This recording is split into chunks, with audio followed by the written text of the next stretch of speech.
गुरुगणेशाभ्याम नमः। भृगु महर्षि के आश्रम में ब्रह्मा जी का दिया हुआ एक घंटा था। जब आश्रम वासियों ने उसे बजाना शुरू किया तो गाय और बाघ दोनों ने अपना अपना रूप छोड़कर अपने सही रूप धारण कर लिए। वृषारूढ़ भगवान शंकर, देवी भगवती, गणेश, कार्तिकेय, नंदी, महाकाल, श्रृंगी, वीरभद्र, चामुंडा, घंटाकर्ण और अपने भूतगण के साथ प्रकट हो गए। इस दिन को गोवत्स द्वादशी के रूप में मनाते हैं, जो कार्तिक मास में है। इस दिन में की जाने वाली गोपूजा विशेष फलदायक होती है। स्वयंभू मनु के वंश में एक राजा थे उत्तानपाद। उनका पुत्र थे विख्यात ध्रुव, जो बाद में ध्रुव नक्षत्र बन गए। बचपन में ध्रुव की सौतेली मां सुरुचि ने उसे मार डालने की बहुत कोशिश की। कई बार मारे जाने पर भी ध्रुव वापस जिंदा होकर आता था। तंग आकर सुरुचि ने अपनी हरकतें कबूल की ध्रुव की मां सुनीति के साथ और पूछी, ये कैसे कर लेती हो? तुमने मृत संजीवनी विद्या सीखा है क्या? सुनीति ने कहा, पता नहीं, जब भी मैं अपने बेटे को याद करती हूं तो वो मेरे पास आ जाता है। हां, गोवत्स द्वादशी व्रत रखती थी सुनीति। इतनी ताकत है उस व्रत में।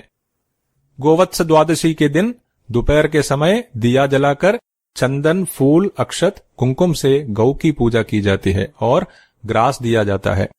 बाद में गाय को छूकर ये प्रार्थना करते हैं, ओम सर्वदेवमये देवी लोकानाम शुभ नंदिनी मातर ममाभिलषितम सफलम कुरु नंदिनी। मेरी मनोकामनाएं पूरी करो। भविष्य पुराण में भगवान श्री कृष्ण कहते हैं, त्रीण्याहुर अतिदानानि गावः पृथ्वी सरस्वती। 3 प्रकार के दान है जिन्हें अतिदान कहते हैं, गोदान, भूमिदान और विद्यादान। सुपुष्ट, सुंदर और दूध देने वाली गाय को बछड़े के साथ दान में देना चाहिए। न्याय पूर्वक कमाई हुई धन से प्राप्त होनी चाहिए गौ।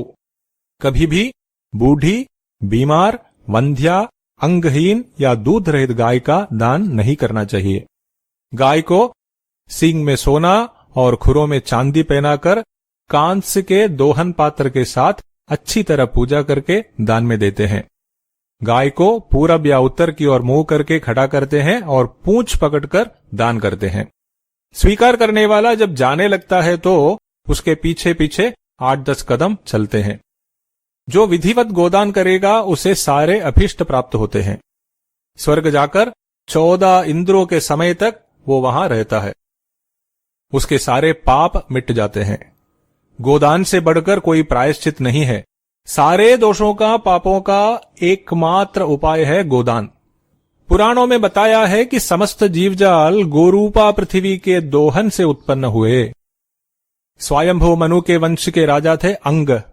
उनकी पत्नी थी मृत्यु की बेटी सुनीता। इन दोनों का बेटा बड़ा शूर और साहसी वेन।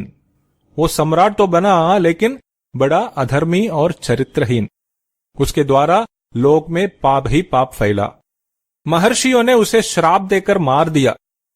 लेकिन राजा के अभाव में समय बीतते बीतते दुनिया में अराजकता और अव्यवस्था बढ़ी। महर्षियों ने मरे हुए वेन के शरीर का मंथन करके राजा पृथु को उत्पन्न किया।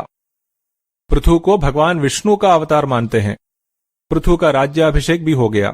लेकिन तब तक अत्याचार से परेशान भूमि देवी ने सारे पेड़ पौधों को और जीव जालों को अपने अंदर खींच लिया था। उन्हें वापस करने के लिए राजा ने कहा तो भूमि देवी नहीं मानी। राजा ने गुस्से में अपना धनुष उठाया तो भूमि देवी एक गाय बनकर भाग गई। राजा ने तीनों लोकों में उसका पीछा किया। आखिर में गौ को पता चला कि ये तो मेरा पीछा छोड़ने वाला नहीं है। गौ ने राजा को बताया कि सब कुछ तो मेरे अंदर है, आप मेरा दोहन करके इन्हें बाहर लाएं। उस प्रकार आज जो कुछ भी भूतल में हमें दिखाई दे रहा है, पशु, पक्षी, पेड़, पौधे, सब कुछ उस गौरूपा भूमि से दोहन के माध्यम से बाहर निकला हुआ है। मतलब हम सब की उत्पत्ति उस गोमाता से ही हुई है। सुरभ्यै नमः। हरि ओम।